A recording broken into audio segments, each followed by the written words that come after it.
اول برو بابا دیگه.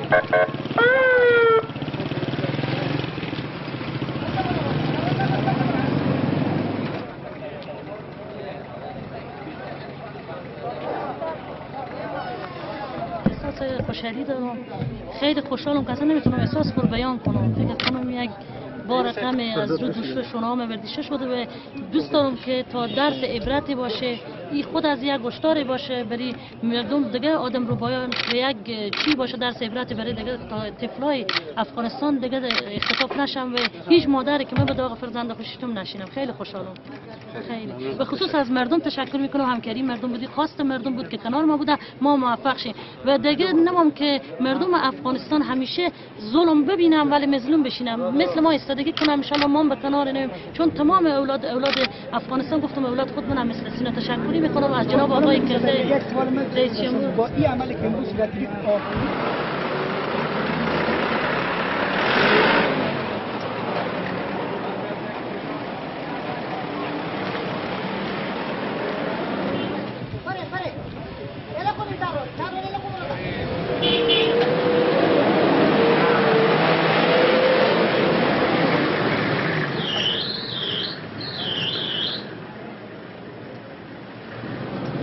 امروز پیراهن غم از تن خود بیرون میکنم و تشکر میکنم از جناب رئیس جمهور، از تیم کارینا، از تمام ارگانهای امنیتی، عدلی و قضایی که لطف کردن، زحمت کشیدن و حکم اجرا ساختن.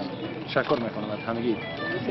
پسر من به تاریخ 4/10/1391 ساعت 7:30 صبح در حالی که به آموزش قرآن شریف طرف مسجد روان بود اختطاف شد. 4 ماه و 5 روز پیش و 38 روز به اسارت بود. بعد از 38 روز به شهادت رساندن. او تقریبا 3 ماه و 10 روز گذشته که این حاملین از او هم تک تک دستگیر شدن و امروز شما شاهد اعدام علمی از اونا بودید. چند نفر؟